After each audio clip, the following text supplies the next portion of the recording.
Moment of silence for the champions, for those who make going hard a lifestyle. Never wait for nothing, gotta get it right now. I'm in the spotlight when they turn the lights down. Only a champ swing the hardest in the 12th round. I love the fourth quarter, I love the ninth inning, I love game 7. Bring on the competition, cause in my heart can't nobody do it better. Can't slow me down, won't stop me, never. I'm so Cassius Clay, I'm Tyson in his prime. You little league with it, I'm Barry Bonds with mine. I beat the buzzer, baby, my stroke is hole in one. You see the checkered flag, finish line, here I come. And I ain't gotta brag, I let the trophies do it. Around here we the best, now come and hold me to it. I specialize in everything that can't be done. Ain't no more talk about it, moment of silence for the champion. They say we warriors, they say we did it again. Hands high for the champion. We are victorious, we only in it to win. Stand up for the champion. No surrender, no retreat. We take the battlefield over every time. Hey, clap your hands for the champion. We came, we saw, we conquered everything in sight. Moment of silence for the champion. That's the sound you hear from the crowd when we come through. They screaming. We run the town here, can't you tell when we come through? They screaming. Champions, we are champions. They screaming. Champions, we are champions. Can't nobody handle us, no, there ain't no competitors. No wonder why we are the champions. You read the newspapers, you saw the magazines, you got the internet, but you ain't gotta Google me. My name is up in lights, my face is well known. You see a Super Bowl dancing in the end zone. You see us taking shots of vodka out the Stanley's Cup. You see us running out the tunnel looking fired up. And in my heart, can't nobody do it better. Can't slow me down, won't stop me, never. I'm Dale Earnhardt, I'm so Michael Phelps. So many gold medals, too many title belts. I started all state and came up from there. Now I'm a world champ and reppin' everywhere. Call me incredible, work ethic impeccable. I did it for the decimals and now I can't let it go. I specialize in anything that can't be done. Ain't no more talk about it. Moment of silence for the champion. They say we warriors, they say we did it again. Hands high for the champion. We are victorious, we only in it to win. Stand up for the champion. No surrender, no retreat. We take the battlefield over every And time. clap your hands for the champion. We came, we saw, we conquered everything in sight. Moment of silence for the champion. That's the sound you hear from the crowd when we come through. They screaming. We run the town here, can't you tell when we come through? They screaming. Champions, we are champions. Champions, we are champions. Can't nobody handle us, no, there ain't no competitors. No wonder why we are the champions.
And that's it. It's over. This historic 2020 NBA championship belongs to the Los Angeles Lakers.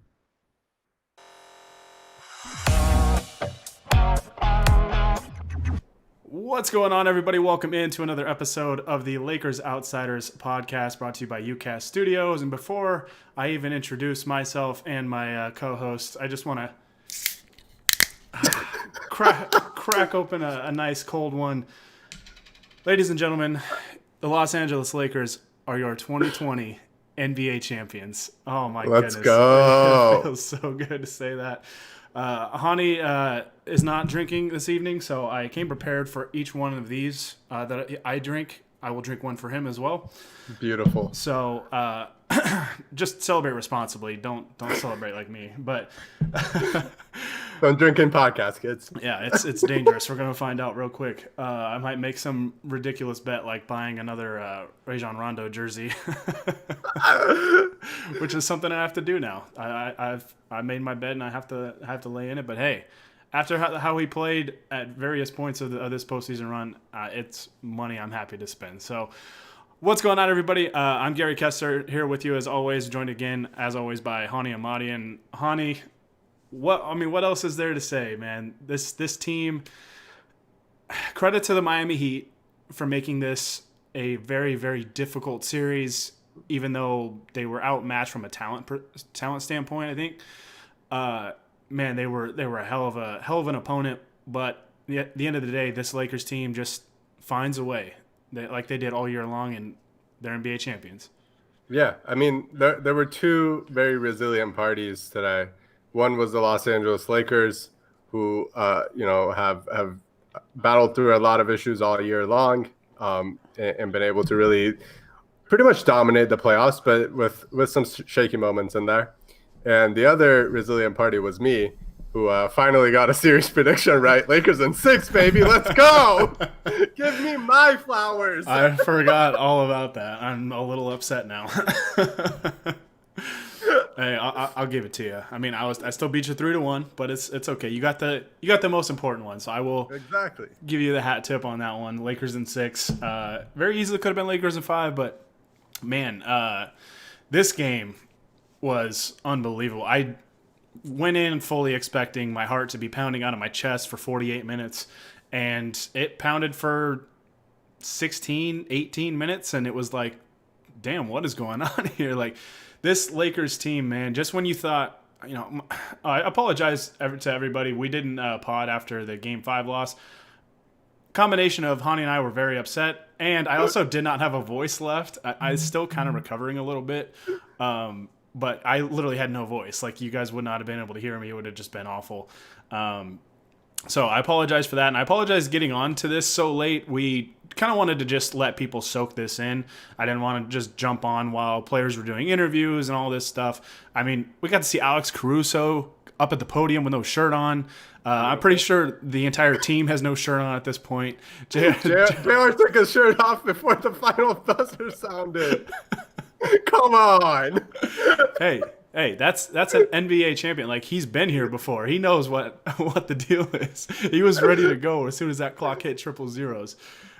It was beautiful, just absolutely beautiful. Yeah, man.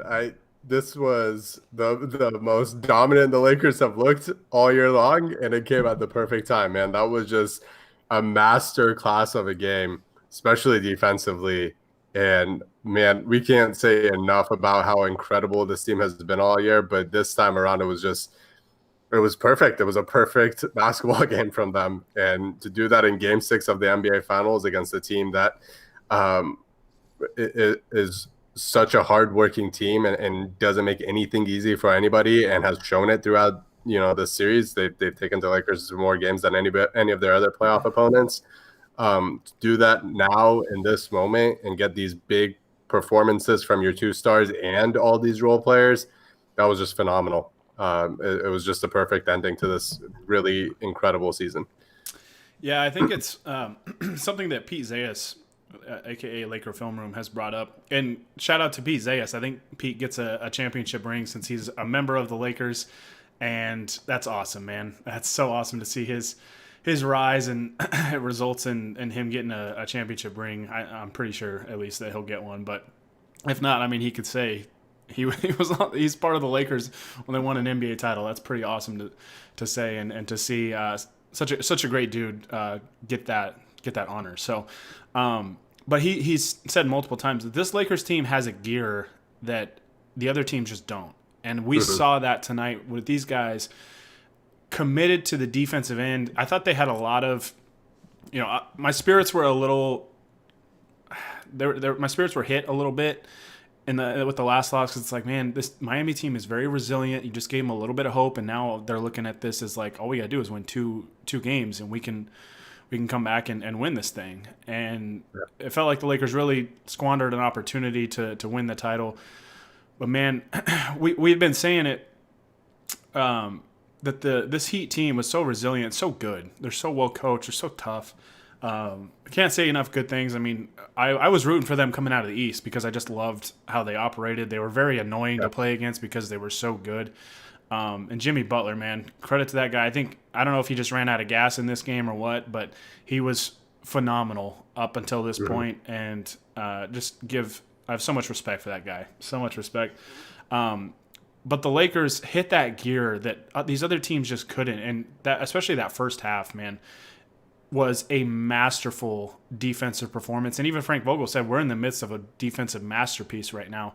And he wasn't lying. Like, it was just unreal, the level of intensity that they played at defensively. And, I mean, Miami, I thought in the first quarter had some looks that they probably were hitting earlier in the series that they didn't make.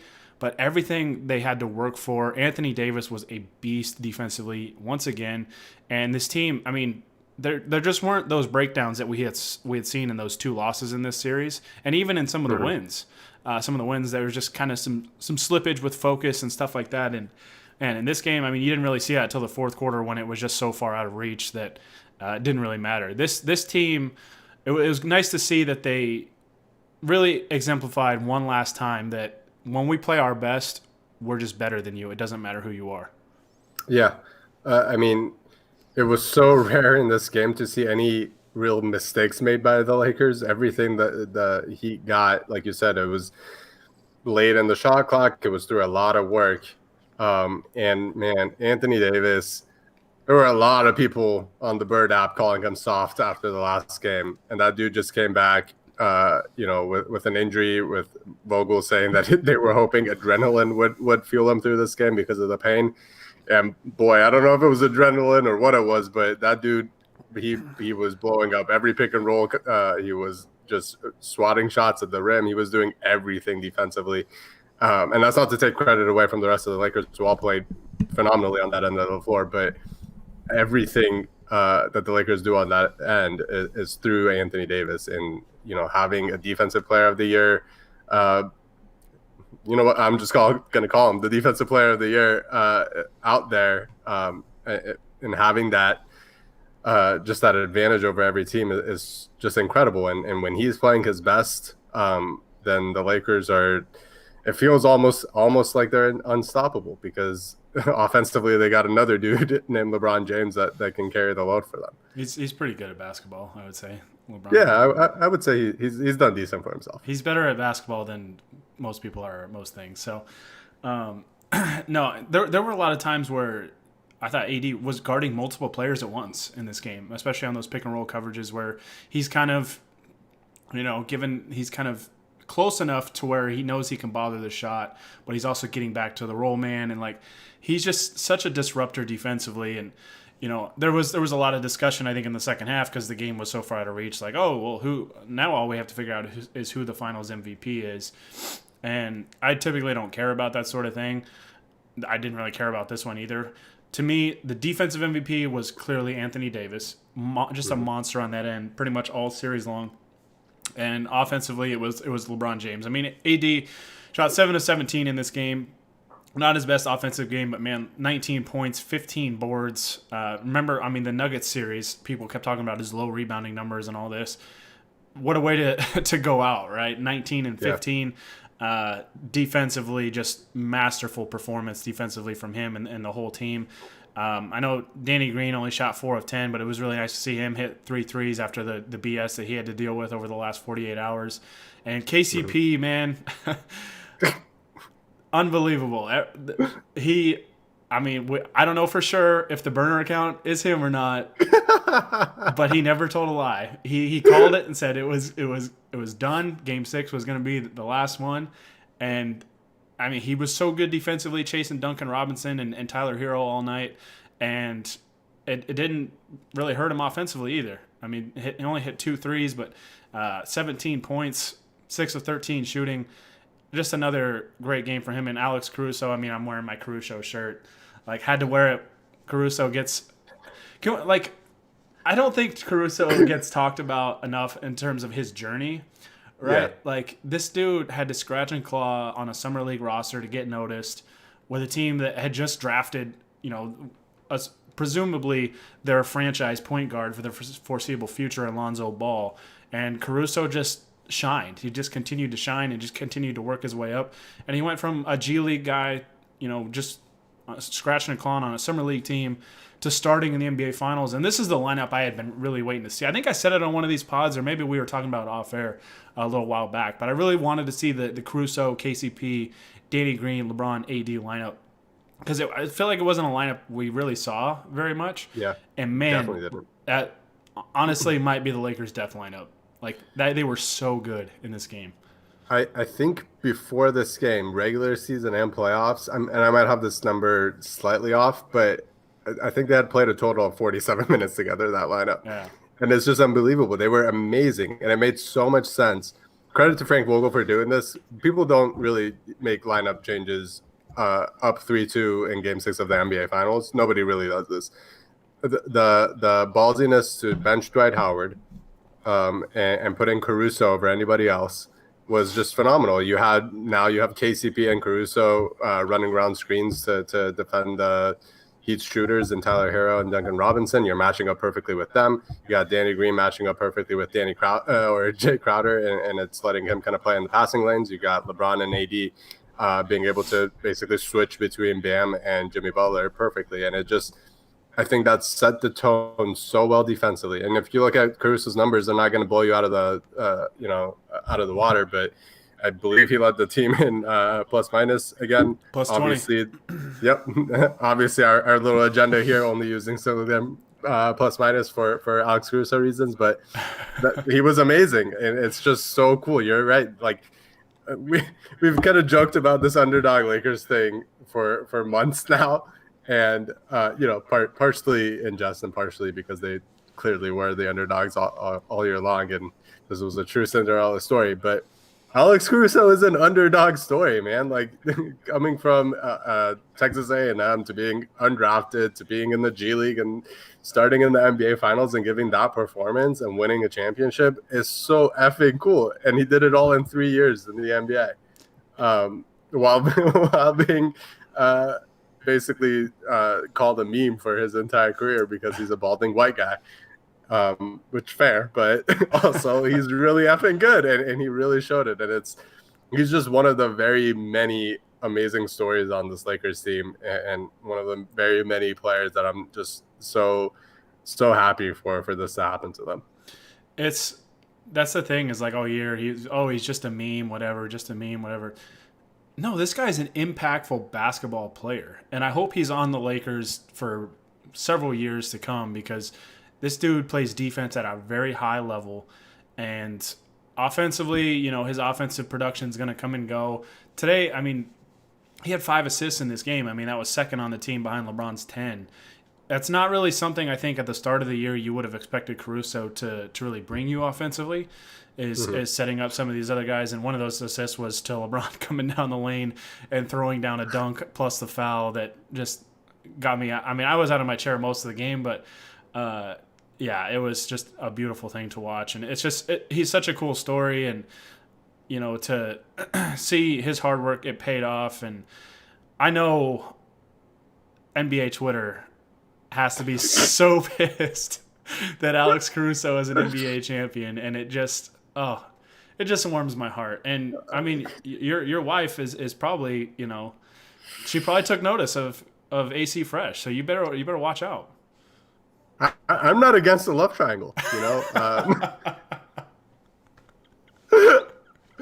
especially after seeing AC at that presser. I'm like, yeah, I get it, I understand. Oh, shout out to Alex Caruso, man. I'm so glad he's a part of this team, and I'm glad he's going to be on the team again next year, and I'm excited to see what his future holds. And, man, if that guy becomes a more consistent three-point shooter, look out. That's going to be really fun to watch. But all right, let's talk about LeBron James. We got to talk about LeBron. I mean, because I have a lot of thoughts about LeBron, not only with this game, this series, but just, I don't know, what he's done already for this franchise. Because when he joined the Lakers, I believe the Lakers were a 35-win team, had a bunch of youngsters on the team. You know, I don't know what his thought process was. I don't know if he thought, oh, I can grow it, or I can really groom these young guys and we can get better. Or if he thought, hey, there's a lot of trade pieces here and we can get a quality star player next to me and we can really right the ship. But, man, like I said, when he came here, this was a 35. It was either 35 or 37. I think it was 35. But but they're a team that didn't sniff the playoffs. They were in the middle of a playoff drought. They were rebuilding. And he still came here, and it took 2 years for him, obviously not him alone. Obviously, getting Anthony Davis is massive.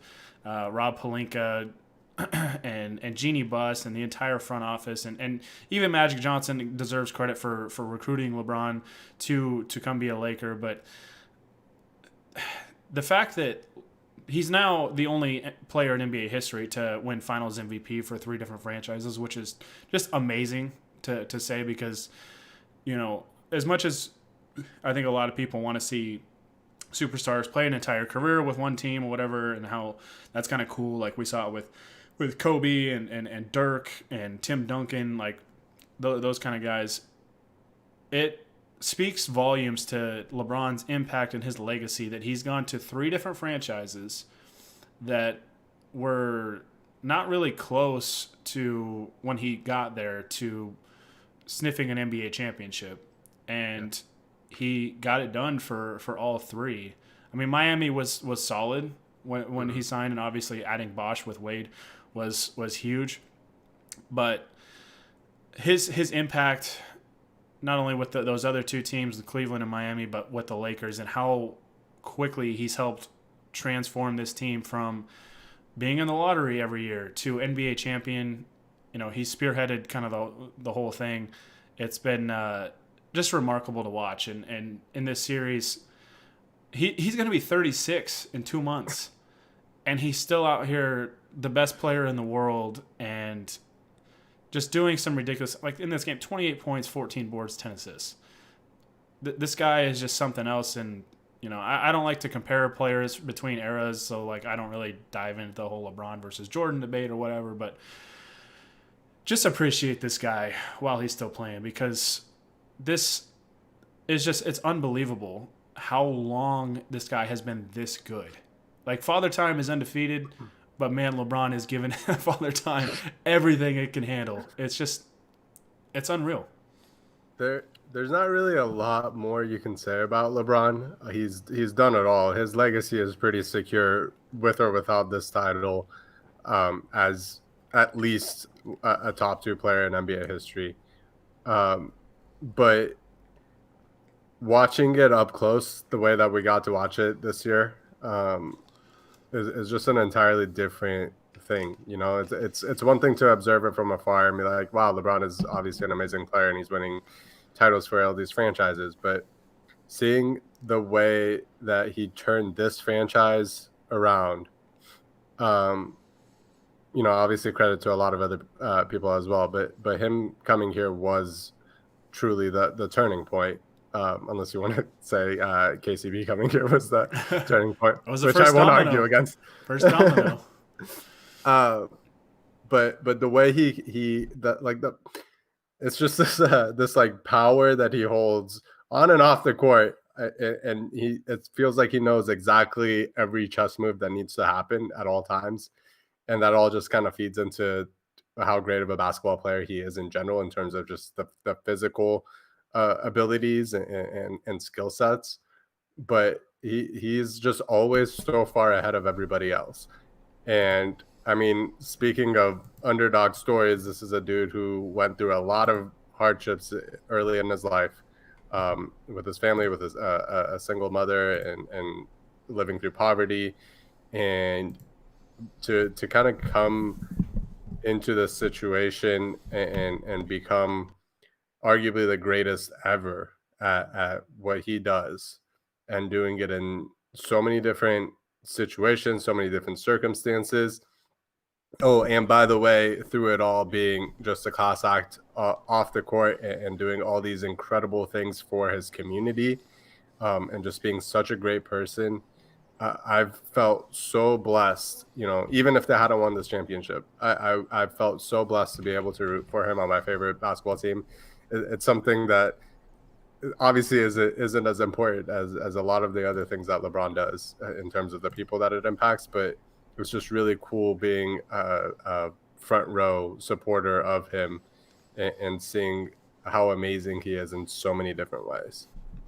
Yeah, man, it's it's unreal the impact that he's had on the court, off the court, just everything. I mean, he's just a special dude, man, just really, really special.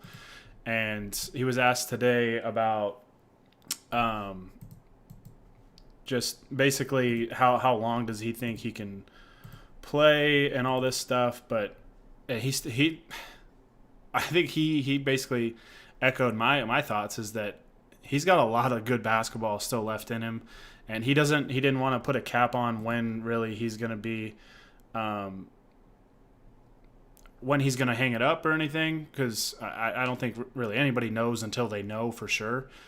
But just the Lakers are very blessed to have this guy, and especially the circumstances this year that the team really had to overcome. Obviously, everybody in the NBA had to deal with some very odd circumstances, some very difficult circumstances. But I remember thinking the Lakers, when they were dealing with the Kobe tragedy and everything, I was like, I don't know if there's a better person to lead this franchise during something like that, a better player to lead this franchise during something like that. And LeBron, I don't know what else to say about it, man. The Lakers are just so blessed to have him. Yeah. And you're right. I think about that moment a lot of LeBron talking at Staples Center, the first game that they played after Kobe passed away. And I've always been a LeBron fan, so I wasn't one of those like, oh, now I root for him things. But that was sort of this moment where it just felt like I felt like he was a Laker. It was just like he meant so much to the city of Los Angeles, and he meant so much to Lakers fans across the world. And it's he's just got such an aura around him of feeling calm in everything he does. He basically calms you down about off court stuff and on the court, and it's just it's kind of surreal to have seen him. It was surreal to see him sign on with the Lakers. It's surreal to have seen him kind of guide us through that hardship, and it's surreal now to see him be rewarded with his fourth championship tonight.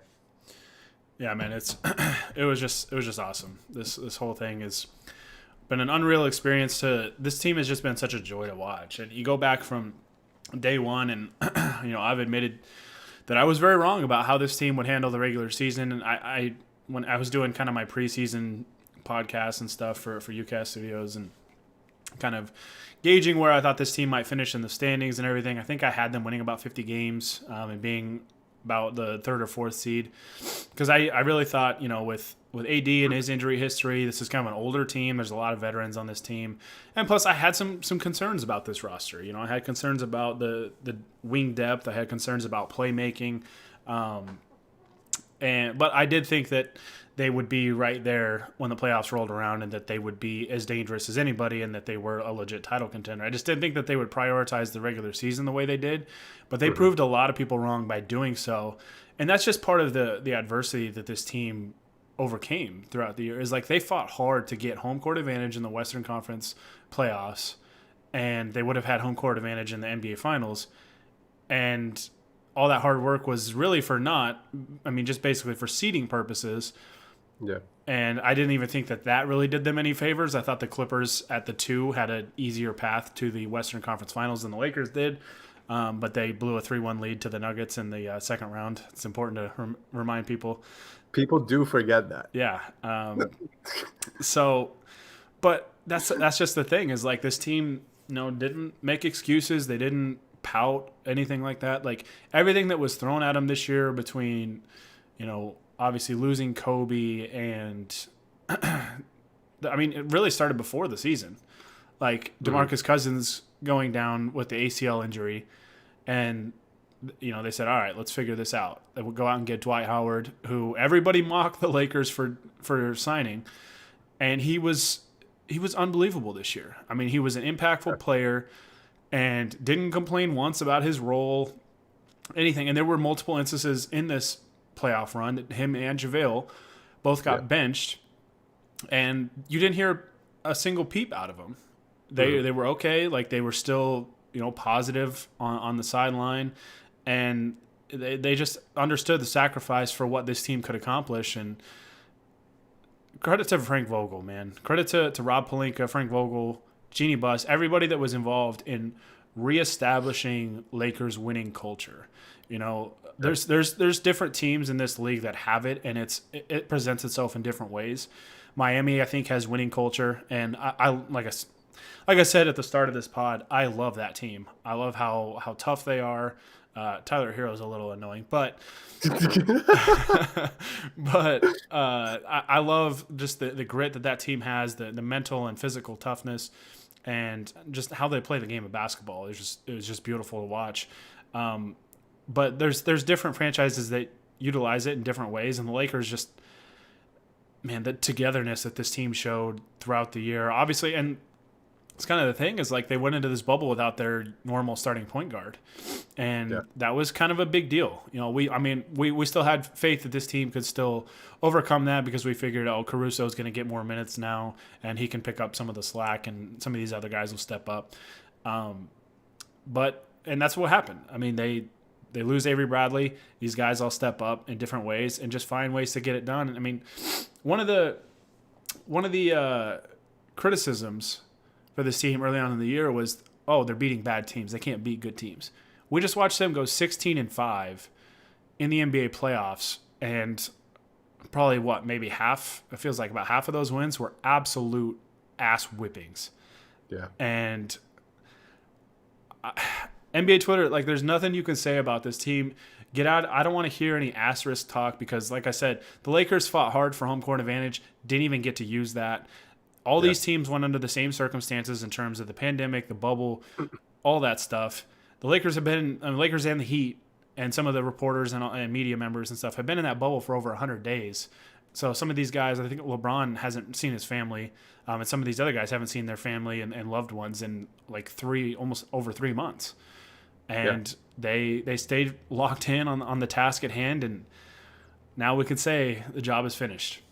We definitely can. Oh my God, that's incredible. Yeah, man, this team has the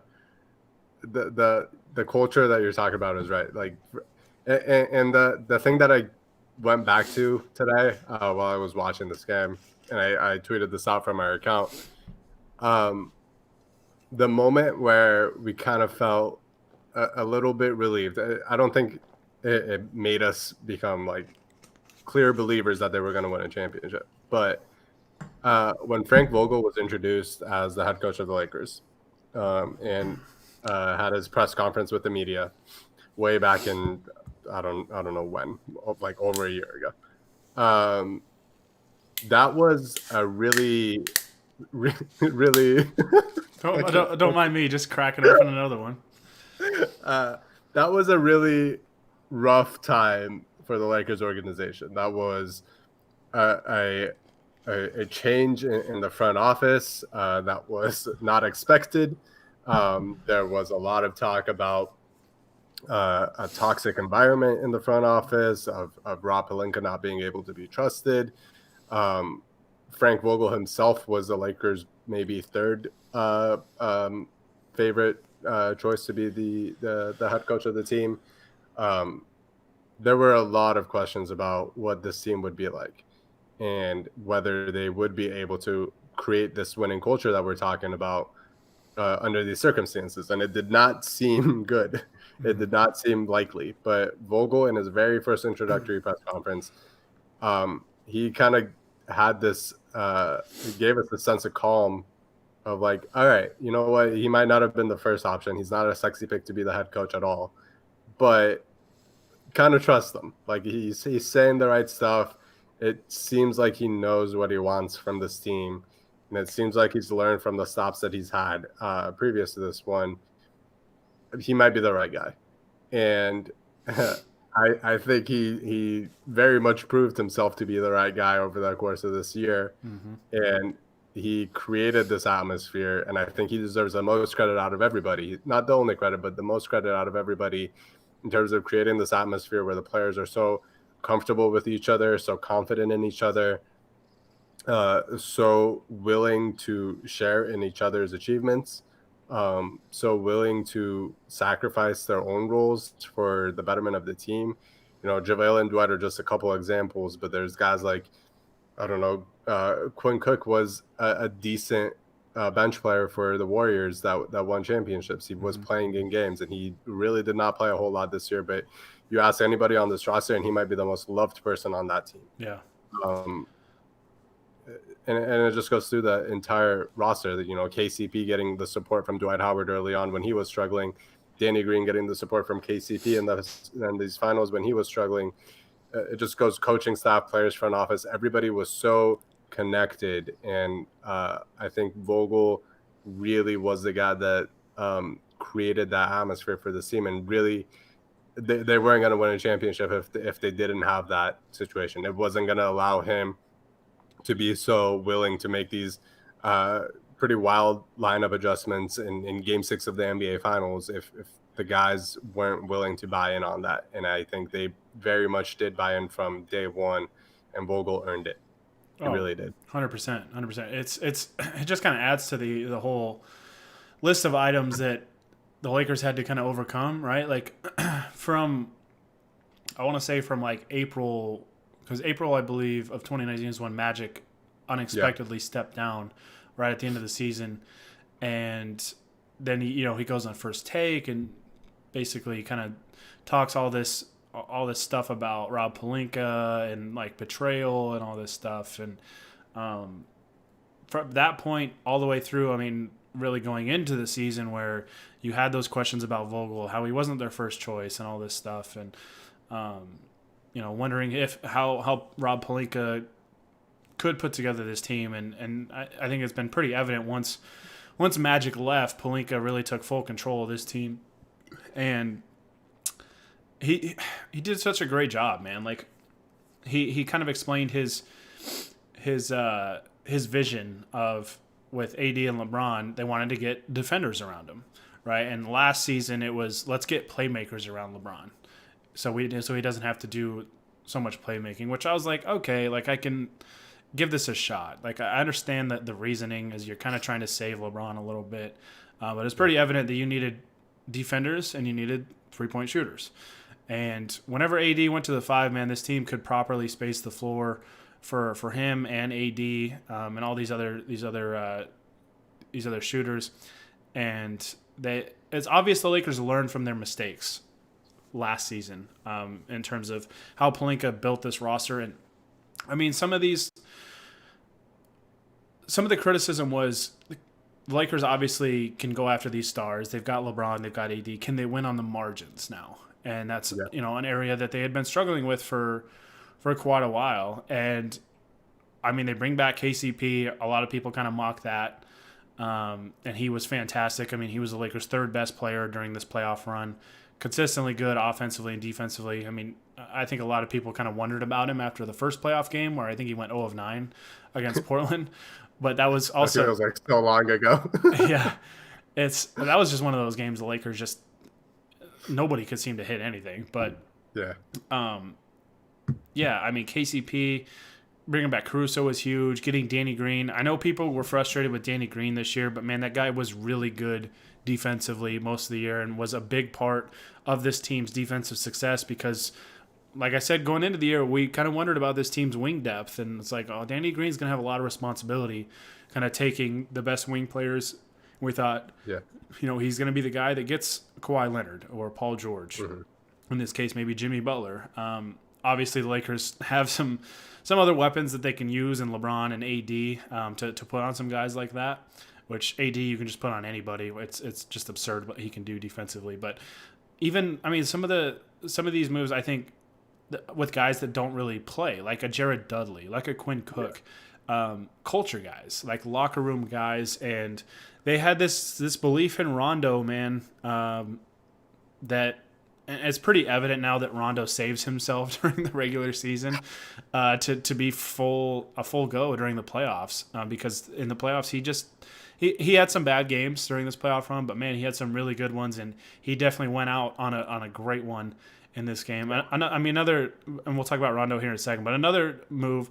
Remember during the trade deadline, people were saying, "Oh, the Lakers should trade Kyle Kuzma, a first-round pick, and Danny Green for Marcus Morris." Yeah. And like that was just absurd to me. Like Marcus Morris is a quality player, don't get me wrong. Yeah. But the Lakers waited, they were patient. Markieff Morris hits the buyout market, and I mean the Lakers bring him in and he fills his role the best that you could possibly ask. You know, he had some highs and lows just like every player does, but ultimately he was a positive for this team. He allowed them to do a lot of things from a versatility standpoint, both offensively and defensively. And just another way that the Lakers won on the margins. You know, you can go down the list. Dwight Howard was a great pickup for this team all year long, was really, really good. Yeah, man, and the fact that they put together this roster while waiting for Kawhi Leonard for what seemed like an eternity to make up his mind, and then he says no to the Lakers, and the Lakers quickly executed Plan B and got these guys and filled out this roster that a lot of people laughed at and said there's no shot. I mean, there were models saying the Lakers literally had zero chance to win an NBA title this year, and all they did throughout the season was prove they're the best team in the league. Milwaukee was in that discussion, but it was still like, we've seen LeBron prove it in the playoffs. We need to see a Milwaukee team that hasn't proven it in the postseason actually do it. And you saw it again. I mean, granted, Antetokounmpo got hurt, but they were down 3-0 when he did get hurt. And I'm glad at least Antetokounmpo did get a ring this year. It just wasn't Giannis. Maybe Giannis can join in after next season, and he can just join his brother, and we can maybe go for a three-peat. Who knows? Maybe I'm getting ahead of myself a little bit, but Kostas might let him borrow that ring every once in a while. He should just show it. Like, that's the free agency pitch, and whenever the next offseason is, not this current one, but the next one, is they just bring Kostas, and he just drops his championship ring on the table like, you want one of those? You see the video of JaVale? There's a video going around of I don't know if JaVale is the one filming Kostas, but Kostas has his Greek and Nigerian flags around him, and JaVale basically yells something like, "They keep talking about the Greek freak, but this one's got the ring first." Just incredible stuff. Yeah, man.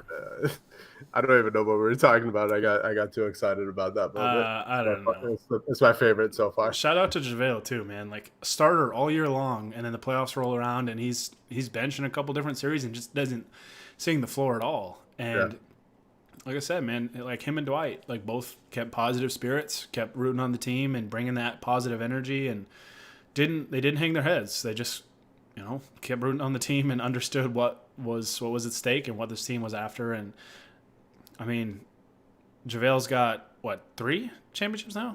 3 rings for my Nevada boy. Important to remember, one Nevada alum won a ring with the Lakers this year, and no Boise State ones did. I will kick your ass off this podcast. Shout out Kobe Carl. He got close. Back in the day. But no, I mean, just another example of this team's culture and this team's chemistry.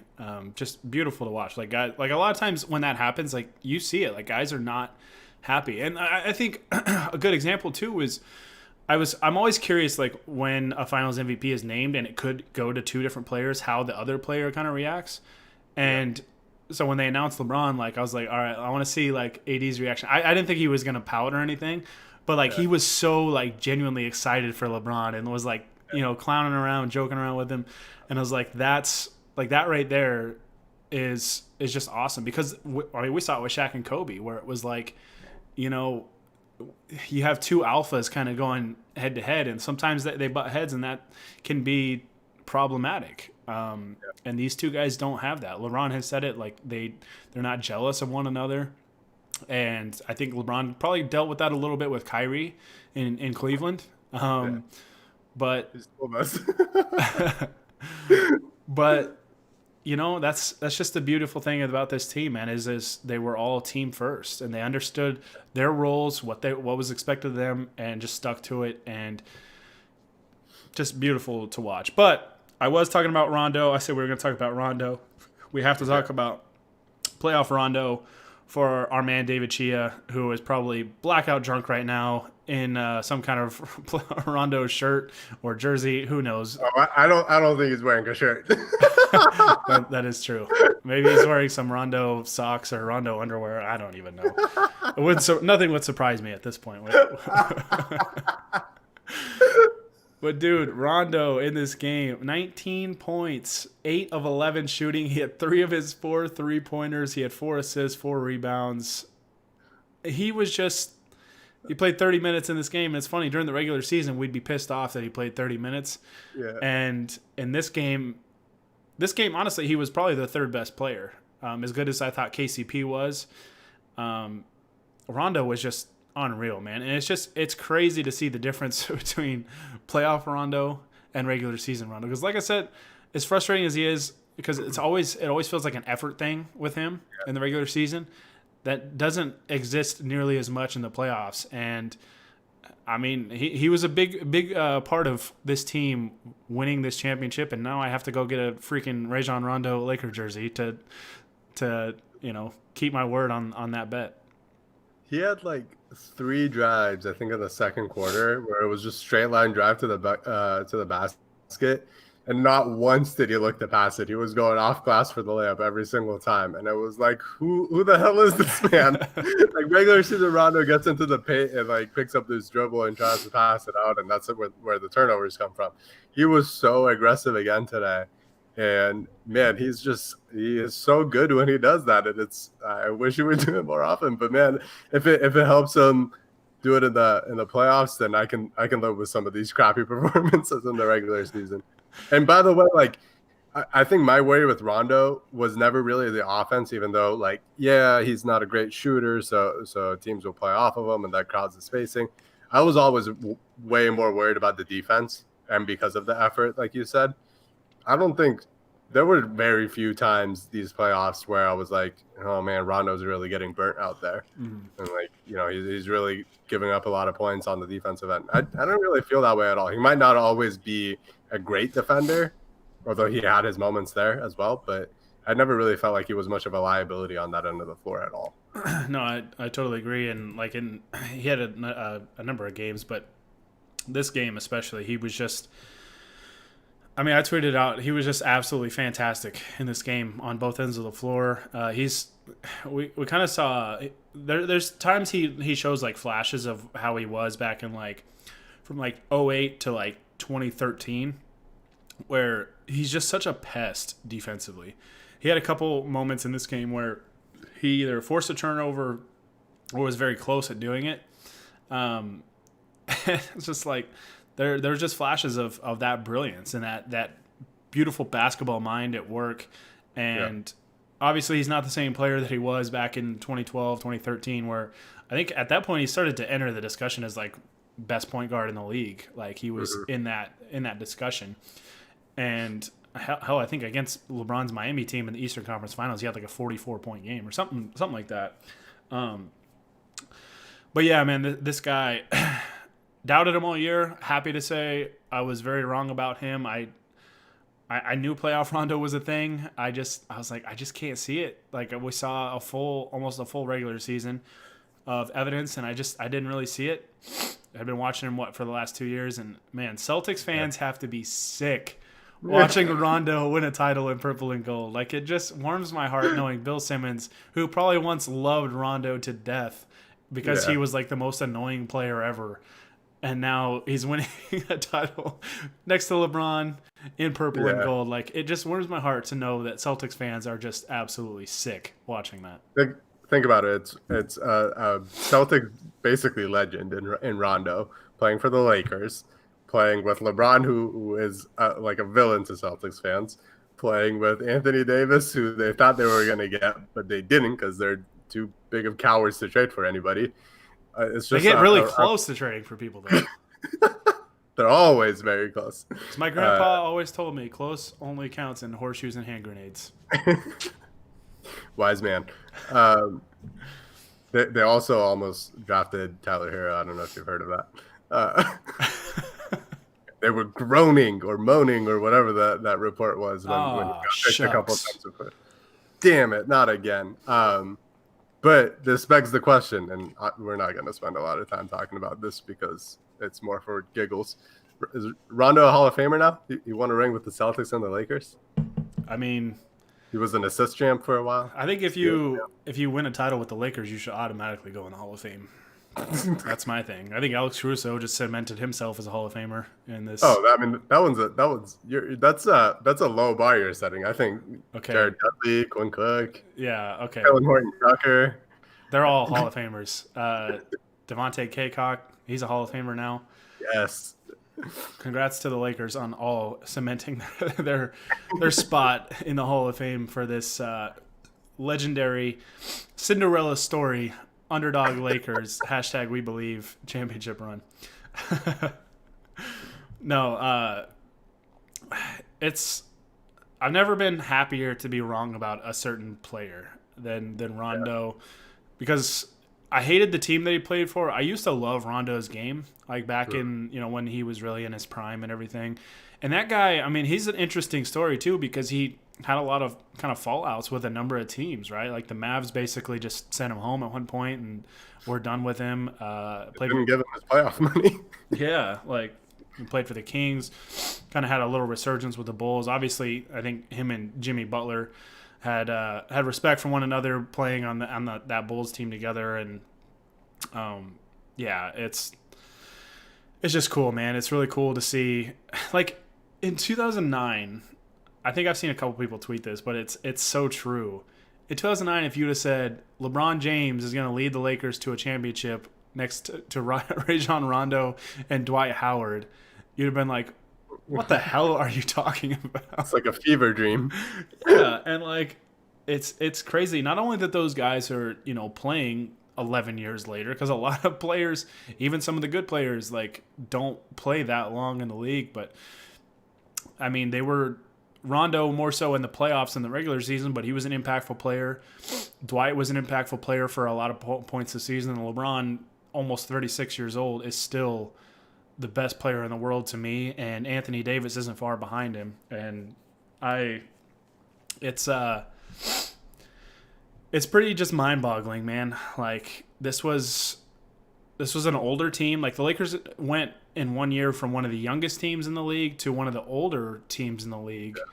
And they were still, from a physical standpoint, just more athletic. They were basically anybody they went up against in the playoffs, they were bigger, faster, and stronger than everybody. And that's a testament to Rob Pelinka and the entire front office on putting this team together. And if you thought the Lakers were good now, wait until we release baby THT next year. Y'all are in trouble. I'm just saying. But my favorite part of this game was, I think it was Danny. Danny who goes to the bench when he picks up his third foul or something. He's just kind of complaining to everybody, and THT's standing there like shaking his head, like, "Yes, I agree with you, definitely." It's like brown nosing a veteran. Hey, he's a smart rookie, man. Yeah, he tanked all those Madden games, and that's what led him to be playing in the whatever it was, the second round against the Rockets. And He was boosting team chemistry too. So shout out to THT, man. I'm excited about his future. All jokes aside, I'm excited about his future, and I'm excited about this team's future. Obviously, we never know when LeBron is just finally, like, Father Time's finally going to catch up to him. You know, you would think it would happen at this point going in. Like, he made an interesting point in one of his post-game interviews that, like, it's October. Like, technically, he's like, this would be when I'm starting year 18. yeah, And, you know, we're mid-October talking about a Lakers championship. It's very bizarre times that we're living in, but he just hasn't shown many signs of slowing down. And even with, you know, basically, I know it doesn't get called and it might seem whiny on my part, but, like, basically the teams that they ran into, their response to guarding LeBron was, let's play illegal defense and hope we don't get called. And it didn't get called very often. Like, we saw it with Houston at times, more so with Denver and Miami, where guys are just standing in the paint guarding absolutely nobody whenever LeBron and AD have the ball. And yeah, I mean, that's all you could really do. And, like, it just didn't matter. Like, I felt like LeBron kind of turned it on in spurts in this game and still puts down 28, 14, and 10 in this game. And it's just, I know we were talking about him earlier, but he's just unbelievable, man. Just, I think I've heard a couple people say this might be the longest prime that sports has, like, ever seen. Like, it's absurd. Like, whatever wine he's drinking, like, I need some of that. Oh man, he's gonna be drinking so much wine for the next couple weeks. It's gonna be insane. Wine drunk LeBron for 2 weeks straight. His Instagram stories, must see material. All we know is J.R. Smith is definitely drunk. I got on his Instagram live when the team was on the bus, and that dude was not making any sense at all. He was hammered drunk, but I respect it. Did you get on at the same time as Quinn Cook asking them to U-turn to go pick him back up? No. Did they leave Quinn Cook? No. Yeah, they left him at the arena. He was like, yo, I got to walk back to the hotel after I won a championship. Okay, maybe the Lakers' culture is not as good as I thought it was. We're leaving guys behind on the bus, but no, man, this team was just such a joy to watch all year long. I was texting my dad about it, which is crazy, like, the parallels that this team kind of has to the 2009 Lakers in a sense, which, like, one of my things with I've noticed with when you make, like, a large roster overhaul is sometimes it takes a year for you to really figure it out and kind of lose together before you can win together. Obviously, there are examples of it. The 2008 Celtics were one, and apparently, if you ask them, they've won every title ever since 2008. You would think that they won 9 titles with as much as they brag about 2008. But like the Lakers, when the Lakers got Powell, right? It's a big shift in how their roster is built. And they lose that first year that they got him. They learned a harsh lesson, came back the next year, and were better, and then won in 2010. And you see, like, LeBron's Heat team. You know, I think a lot of people thought, all right, it's going to be the Lakers and Heat in the finals. Lakers get put out early, and everybody thought, oh, well, the Heat are going to easily win this title. The Mavs beat them. And then Miami learned, I think, from that point on, that Wade cannot be our best player. It's got to be LeBron. And LeBron kind of was just better after that. LeBron was, I mean, as good as he is now, like, back then was just insane. Like, at one point was flirting with, like, a 60% field goal percentage for the season and 40% from three. Just absurd numbers. But usually, you know, when you go through such a massive roster change, sometimes you got to learn, and the Clippers learned the hard way this year when they blew a 3-1 lead in the second round. I just want to remind people it's been, I think, check my non-existent watch here, half an hour or so since I reminded people of that. But they learned a hard lesson this year, and, you know, we'll see if they grow from it or if they make big changes or whatever. But this Lakers team, man, I mean, as much, like, adversity as they really fought this year, the biggest playoff adversity they faced was either being down 0-1 or being up 3-2 because Miami won Game 5. Like, it's crazy the on-court stuff. Like, they were just so dominant all year. Just such a joy to watch. even given all the BS that they had to deal with and all the outside noise of, people really critical of their roster construction and, basically after, like, if you listen to media talk all year, it was LeBron, AD, and a bunch of like G Leaguers. Like that's the narrative that the Lakers roster was, and the Jackie McMullen clip it always makes me smile. How the Lakers were going to have to adjust to fitting in AD, and it's like you don't have to adjust. Like LeBron and AD is such a perfect match, and tonight was another one of those nights where I was just like, the NBA really let LeBron James and Anthony Davis team up. Like, how did you guys think it was going to go? Who's going to score on that, like Clippers? You know what I mean? Apparently Jamal Murray and Nikola Jokic. Meanwhile, the Lakers are out here holding a team to 36 points in the first half of a finals game. This is like, not everything about this Lakers team was certain, but you should have known they were a fucking good team. Like LeBron and AD, as you said, AD, we can have our arguments about whether he's the best teammate that LeBron has ever played with. You can have your opinions about Dwayne Wade, Kyrie. He is. But he is the most natural fit with LeBron out of all those guys, because it's never like, all right, LeBron, take the ball. It's your turn. Now it's AD's turn. It's them working together. It's them playing together, playing that two-man game. And it's just when you have two top 5 level NBA players on your team, you're going to be great no matter what. You might not win a championship just having that, but you're in that conversation. But then on top of that, the Lakers had these role players that nobody trusted. But as much as they overplayed, their talent level, I think those are guys that we knew were pretty good. Like Danny Green is a champion. He's won 3 championships on 3 different teams as well, just like LeBron. And he's as much shit as everybody gave him, and he didn't have the greatest finals, but he's been a very, very important part of this team all year long. He is consistently one of their most impactful players in terms of just them outscoring teams when he is on the court. KCP was good last year too. Like there's a reason they brought him back, is because he was good.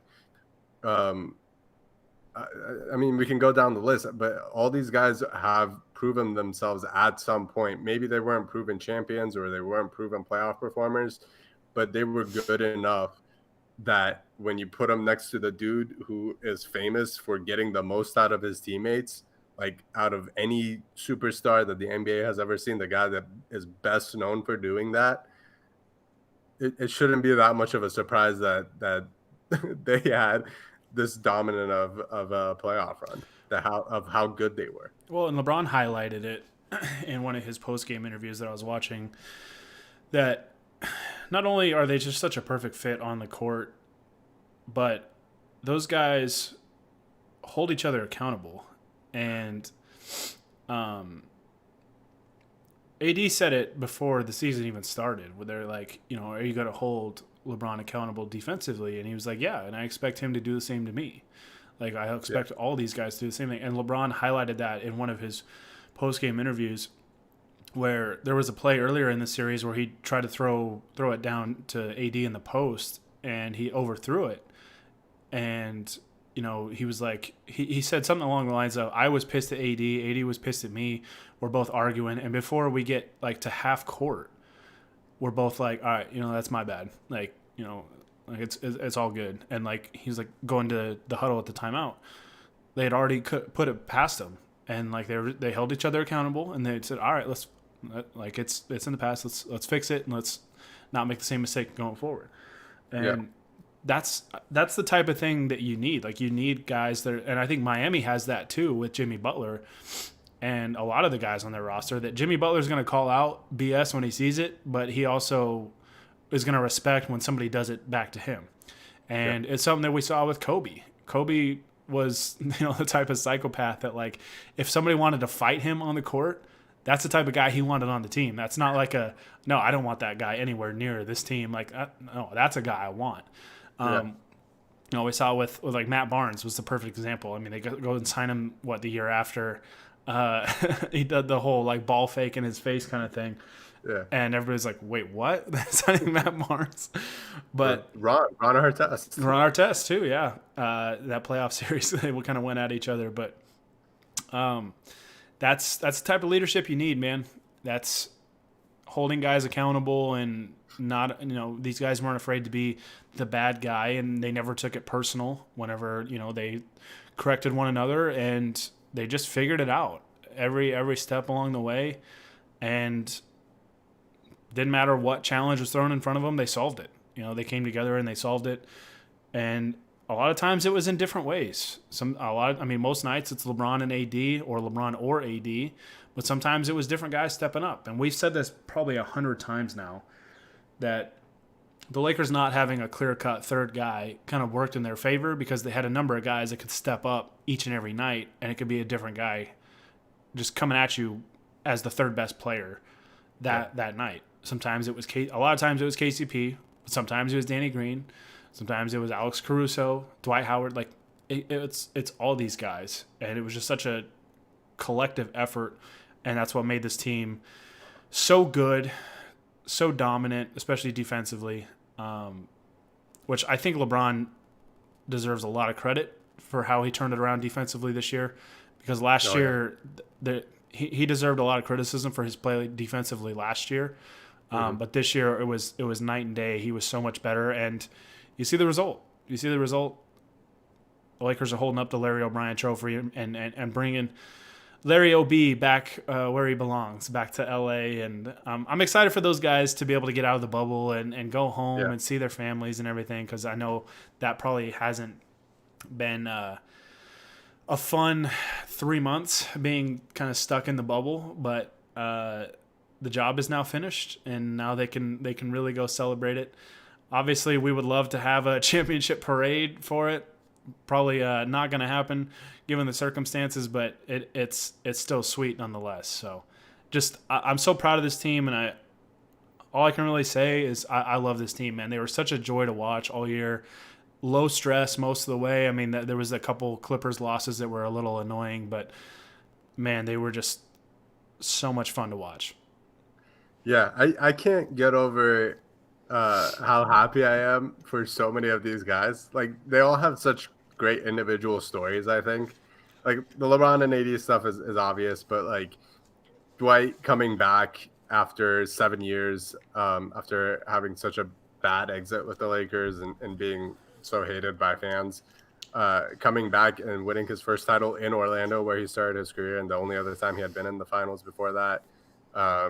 KCP in terms of the criticisms that he's gotten for so long and being such a crucial part of this team. Alex Caruso, the G Leaguer and undrafted guy that became such an important piece. Kyle Kuzma completely changing his game, becoming a defensive-minded player instead of an offensive-minded one, and giving them important minutes. Man, I could go on and on. Quinn Cook, I think I might be the happiest for Quinn Cook. I know he didn't play a whole lot, but that is a dude who grew up a Lakers fan with his father who's passed away. And I will never get the image of him out at LA Live outside of Staples Center with the fans after Kobe passed, hugging all the fans and crying. I will never get that image out of my brain. I'm going to be thinking of that for a very, very long time. And he is such a well-loved guy by everyone around the NBA, but especially this team, that I'm so happy for him to get this ring, because I know this means so much to him, and it means a lot to a lot of these guys. And it's just really cool to have all these players that we've come to really appreciate and really enjoy having on our team for various different reasons. And it's pretty great to be able to celebrate them now.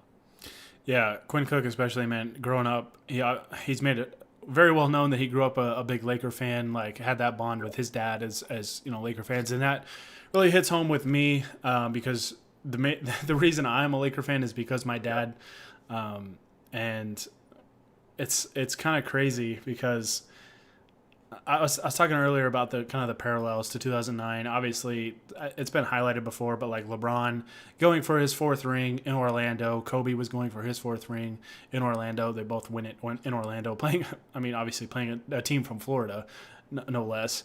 But they play the Rockets in the second round, the Nuggets in the Western Conference Finals. It's funny because in 2009, I watched the finals with my best friend. My dad, I did not get to watch because he was at Game 5 in Orlando. I'm still bitter that he did not find a way to bring me with, but it's okay. But he was there, and I know that was an unforgettable experience for him. And I love you, Dad, if you're listening to this. But my dad also, a couple days ago, him and my mom went down to Florida on a little vacation that they planned. So I was like, this is just like 2009 kind of all over again because he's down in Florida while I'm watching this game without him. But he'll be back tomorrow, so I'll give him a big hug. We were texting throughout this game. But yeah, anyways, getting back to the whole Quinn Cook thing, like it's so cool because he grew up a big Laker fan, and you saw how, and yeah, I agree with you. Like the image of him, and you could tell he was just heartbroken with the Kobe news, like pretty much all of us were.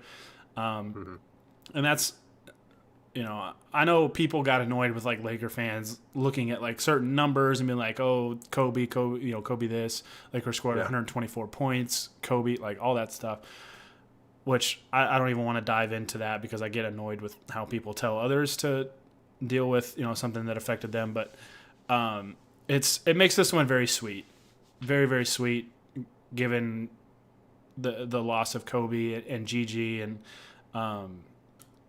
the heartbreak that we all kind of experienced together as a Laker family, and obviously Vanessa and the Bryant family. I hope this brought them some joy tonight to be able to watch the Lakers obviously win this for Kobe. That he was obviously in their hearts throughout this whole journey. I mean, they're breaking huddles, going Mamba on 3, and his legacy and his impact continues to be there.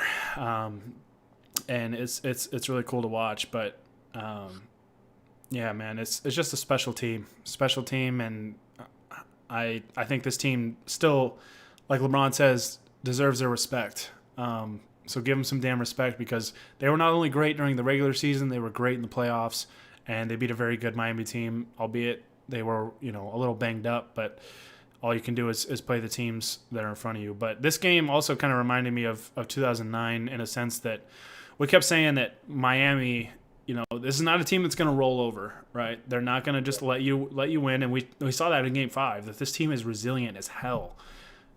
You were going to have to beat them. You were going to have to take it from them. And I thought really in the first half of this game, the Lakers just, the second quarter especially, which kind of reminded me of Game 5 of the 2009 finals, where the Lakers went on a massive run and just broke Orlando's will. I think the Lakers kind of did that today. They broke Miami's will, and I think Miami just couldn't recover after that because the Lakers were up 28 at the half. I think at one point it was 36, and it was beautiful to see. After as disappointed as we were the other night after losing Game 5, they absolutely showed a killer mindset, killer mentality, and just went and captured the championship. And they said, to hell with, these battles and everything and allowing these guys to hang around. We're just going to go knock them out. And they delivered one hell of a knockout punch tonight. Yeah, and they beat the Sunday white jersey curse that apparently was going around. I don't even know what their record was, but everybody keeps saying that they lost in those a lot in the playoffs. Is that even true? I think they definitely lost that Nuggets game at the white jerseys, I believe. Yeah, I honestly don't remember. Wanted them to win in the Mamba jerseys. That would have been sweet, but I mean, it doesn't really matter. Like we all know part of what's motivating this team and just everything that they endured this year. It's so sweet, man. It's so sweet to see this team raise the trophy, and I just wish it somehow could have been in front of a packed Staples Center crowd, but hopefully next year. Next year they can repeat and do it in front of a packed Staples Center crowd and the place going nuts. So I will just point out Vanessa on Instagram. Vanessa Bryant posted a couple of really nice things about the Lakers winning the title, and that was very heartwarming and emotional. And I do hope that it's hopefully at least a little bit of happiness for them. I know things that remind them of Kobe must not be easy at all, and it isn't for us. I was celebrating an NBA championship, and I saw Vanessa's post, and it made me cry a little bit. It has been really, really difficult for a lot of people, but especially for them. And I'm really glad that the players made it a point to really point that out. We never really wanted to put that pressure on them of do this for Kobe, because that's just it's very unfair to them with all the other pressures that they have to deal with. But now that they have done it, it is really, really cool to see them acknowledge that and acknowledge how much it meant to them. And conversely, seeing Vanessa acknowledge how much it meant to her and her family as well is really, really cool. I really hope, I don't know if it would really mean all that much to her, but it would be cool, I think, if like Vanessa and the girls got like a championship ring too. Yeah, I think that would be really, really cool. So yeah, hopefully the Lakers do something like that for them, because they've obviously been through a lot this year, and our love goes out to them. I know it like you said, it can be easy to be reminded of that even in such a happy moment, but yeah, I don't know. All I could say is our hearts go out to the Bryant family and everybody that was close to Kobe, and hopefully this night brought them some joy in what has obviously been a very difficult year for them. So, all right, I don't have anything else. All I can really say is just I love this team so much. But I don't have anything else. We can run through some chat questions and comments if you don't have anything else you want to add. Yeah, let's do that, except you're going to have to be looking through roughly 10 messages from Jacob that are apparently just song lyrics. Jacob is probably drunk off his ass right now. That boy is drunk. He is. I can confirm this. That dude, I think he's been drinking all day. We stand our Bud Light drinking king. All right, let's get to this. Caruso, let's see. Yes, we did start with the Ron Artest champion song. It was only right because that was the last time the Lakers won the title was with Ron Artest, hitting some big shots in a Game 7. So had to shout out one of the original GOATs, Ron Artest. Caruso led the game with plus minus. Hell yeah, it fits our narrative. Well, we brought it up. Also, can we talk about that 30-footer Dwight hit to cap the season? That was a perfect way to cap this baby off, man. When he hit that I was just like, yes. A Dwight Howard 3 being the final bucket of this Lakers season. Oh, just perfect. I love it so much. I totally predicted that last October. Let's see. If it weren't for the salary cap, how much would LeBron be worth? This is an interesting question because I've always thought, really for like the last 10 years, a lot of talk has been about like super teams are bad for the league and all this stuff. And I've always thought if you don't want super teams anymore, do away with the max contract and let a team like the Bucks offer LeBron $60 million a year. And like, you won't have super teams anymore. But LeBron, whatever price tag you wanna list, man, I mean, he's worth every penny. You either give him a blank check and let him write the biggest number he can think of, or literally half ownership stake in the franchise. Pretty much, man. I mean, he's proven it with 3 different franchises, winning Finals MVP with three franchises, and it's not like an Andre Iguodala Finals MVP award where like he was just kind of. I mean, he's like a role player that played exceptionally well in the finals. Like, that dude is a bad dude. Like, yeah, arguably the greatest player that we've ever seen. So, he's unreal. Like Hani said, hand him a blank check, and we'll just sign off on it. So, let's see, LeBron's leadership and bond with everyone on the team, even before the pandemic, really paid dividends in the bubble. Yeah, I mean, LeBron's leadership was great this year. I thought leadership basically from the top down, from the front office to the coaching staff to LeBron, Rondo, AD, all these guys, man, the chemistry was just absolutely beautiful. So, is it time to appreciate Kurt and Linda Rambis? I mean, sure. I don't know what for specifically, but they helped build this team, and I appreciate Kurt Rambis's Twitter likes. Do not do that while I'm mid-drink, you bastard. Anyways, I'm not going to comment on that, but I will give credit to everybody that made this thing go this year, and that includes Kurt and Linda Rambis. I don't know exactly the extent of what they do on a day-to-day basis, but hey, everybody in this franchise, top down, deserves credit because this was a truly special year and a special team that was just a joy to watch. So let's see, Playoff Gary, Beer Pong, and Cake Stand Champion showing us how it's done. that was a few years back. But I appreciate the shout out. Let's see. Jacob says, "Heart you boys." Jacob, I really like Drunk Jacob. It's almost like sober Jacob and Drunk Jacob is like regular season and playoff Rondo. Yeah, I do like Drunk Jacob more. No, but in all seriousness, our podcast used to be the three of us, and I miss you, you traitor. Jacob also asks, what was your favorite tanking moment? Because as some of you know, some of you that have been with us for these 5 years, it's been a wild journey, but we started this stupid site as Team Tank 15 on Twitter because we wanted the Lakers to get Karl Anthony Towns, D'Angelo Russell, one of those top prospects in the draft because they sucked, and Byron Scott was a terrible coach. And now we're NBA champions. We had a lot of tanking moments. Honey, I'll throw it to you. I can think of one off the top of my head. There's a couple, I guess, but I'll throw it to you if you have one. I'll go with There are a few. Should I go positive or negative? Both. Should I go one that was just atrocious or one that was really fun? Both. Because All right. I got both, I guess. Okay. The really fun one for me was actually against Miami. Marcelo Huertas hiding behind Eric Spoelstra and running from behind to, I think it was, he got a steal. I think it was against Dragic. Game plan for that, Spoelstra. That was one of the most incredible plays ever. A negative one.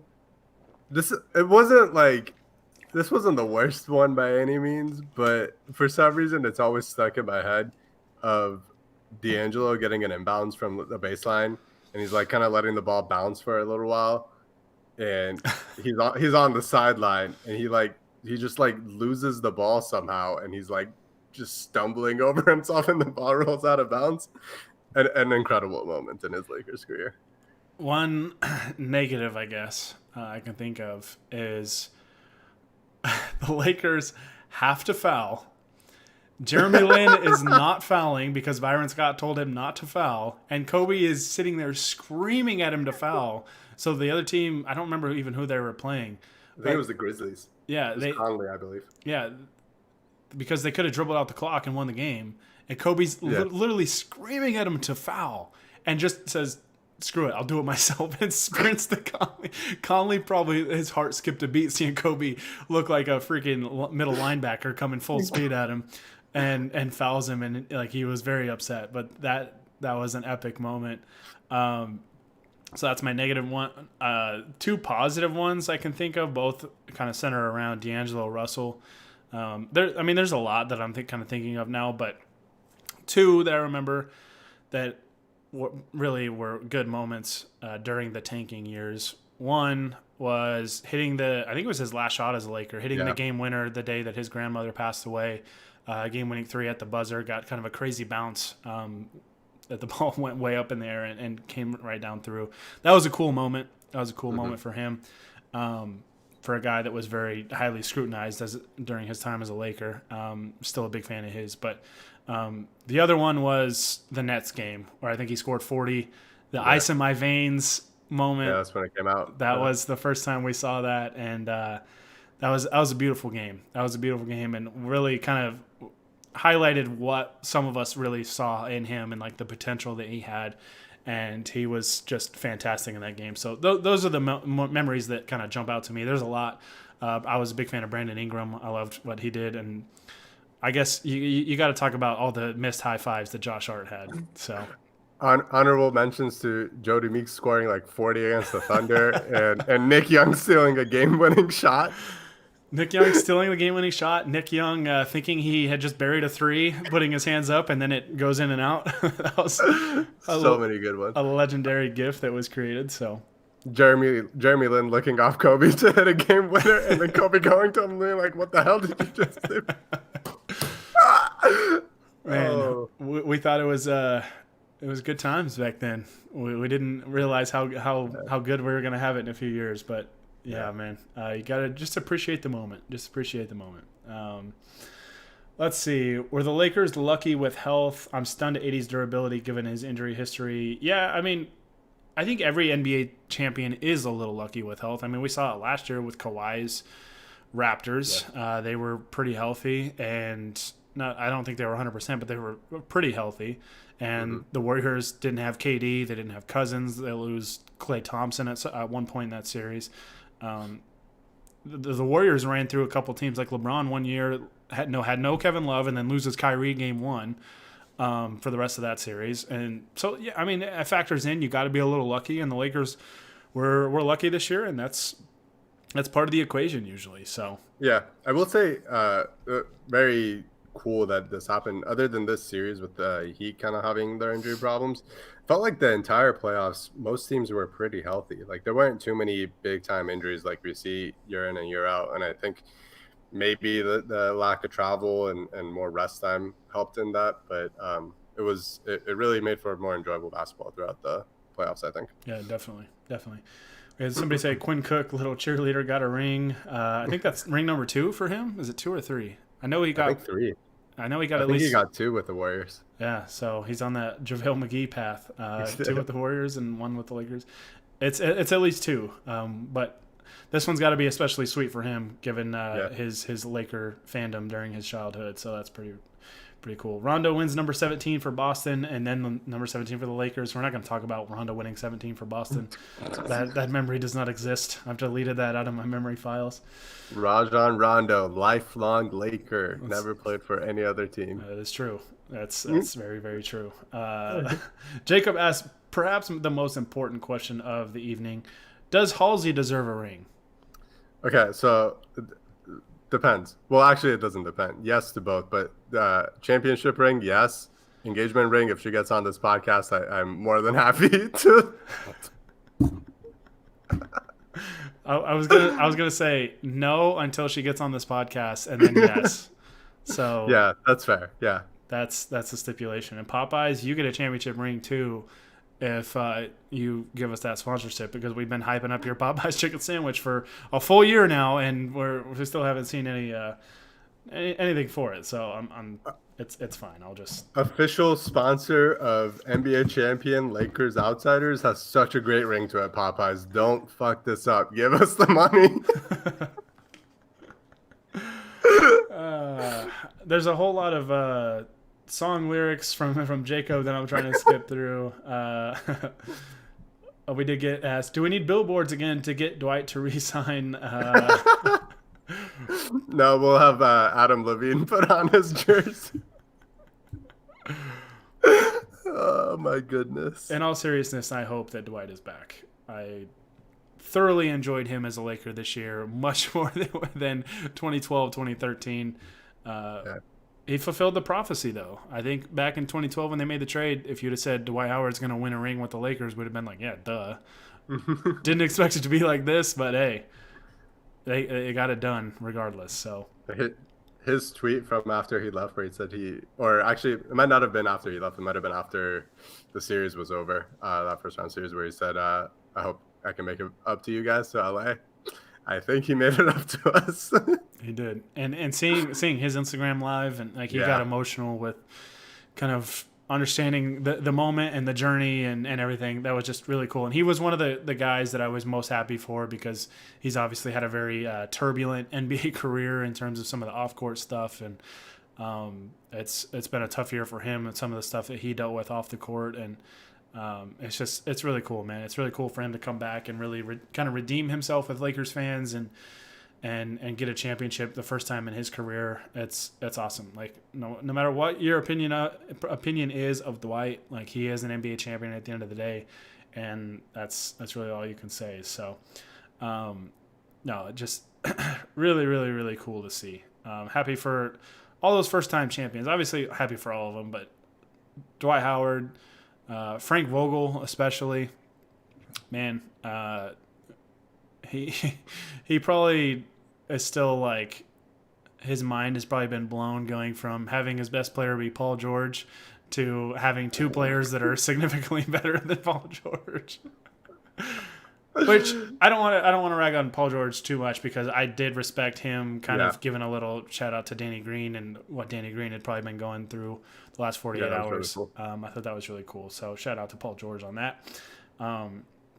That's it. I mean, it's a lot of drunk stuff from Jacob. Shout out, Jacob. Appreciate you. He also said you have Rihanna, so he wants Halsey. Listen, we already talked about a love triangle with me, Rihanna, and AC. We can add a fourth. It can be a love quadrangle. I'm not getting involved in this. I'm just gonna keep drinking my beer, and yeah. That's it for the chat, though. I don't see anything else. Appreciate those of you that tuned in. Sorry that this was. He says it's called a love square. Who's drunk now? But hey, not every quadrangle is a square, you idiot. Listen, we're not getting into this right now. We're getting out of here. I'm going to be dragging ass at work tomorrow. I really would have appreciated the Lakers winning on Friday night so that I could be – I'm not even going to go there. But, yeah, either way, the job is done. The job is finished, and they've made everybody proud. One question was, have you seen downtown LA? Yes, I have, and I hope everybody's being safe. I hope you guys are wearing masks and all that stuff. Try not to cause too much destruction. Be safe, have a good time, but be safe, and don't put anybody in danger in any capacity. So, and don't get run over by the dude who was dressed as Mario in a go-kart. What was going on there? Hey man, no, you don't ask questions. You just let it happen. So, thank you. It was a great season. I appreciate your support, listening, watching this podcast. However, as always, guys, we're going to be doing these podcasts even during the off season. We're going to have probably a lot to talk about. I think one podcast doesn't do this team justice, even though this has been a very long podcast. I appreciate those of you that have stuck with us throughout this playoff run and throughout the remainder of this podcast, because it has been a long one. But we're going to be live doing these throughout the off season and whenever the next NBA season starts. We don't know that yet, but we're going to be there. And we're looking to do some live streams during games next year and kind of having some watch parties. I think that's going to be fun. Didn't want to do it for NBA Finals games because I didn't want you guys thinking that I had completely lost my sanity and that I should be in a straitjacket, because these games these last few were a little stressful. But yeah, we'll be doing these live throughout the offseason. So make sure to follow us on twitch.tv/LakersOutsiders. You can subscribe to us there too for as little as $5 a month. We're going to be having some perks that go to our subscribers. So be sure to subscribe to us there. Like I said, just $5 a month. But you can also subscribe to us on YouTube. Just search Lakers Outsiders on YouTube and we'll pop up there. And then like us on Facebook or follow us on Facebook, just facebook.com/Lakers Outsiders. I'm pretty sure for your comments and your questions to stay in my dashboard, you have to be followed or subscribed on one of those platforms. And because I see them pop up all the time, but some of them don't stay up there. I also apologize for Matt Vazine would be proud of this, but I apologize for the jabroni that was putting inappropriate stuff in the chat earlier in this podcast. Had to make sure that we got that guy banned. I'm going to assume that was a Celtics fan, or a Clippers fan, still trying to cope with blowing a 3-1 lead. But yeah, this was. Don't forget that the Clippers blew a 3-1 lead. They also forget that the Celtics couldn't figure out this heat zone that the Lakers demolished all series. Okay. People forget. God, man. This is going to be a beautiful offseason. It really, really is. We're going to have some offseason pods talking about free agency, the draft, all that stuff. Before we sign off, just shout out to the NBA, man. Like, Yeah. those of you that do know or don't know, whatever, like, I'm a Titans fan. My team had the first outbreak in the NFL, and I don't even know, like, they didn't get to play last week. I don't even know if they're getting to play this week. They're scheduled for a Tuesday game, which, like, has to be the first Tuesday NFL game in NFL history. But don't even know if that's going to play.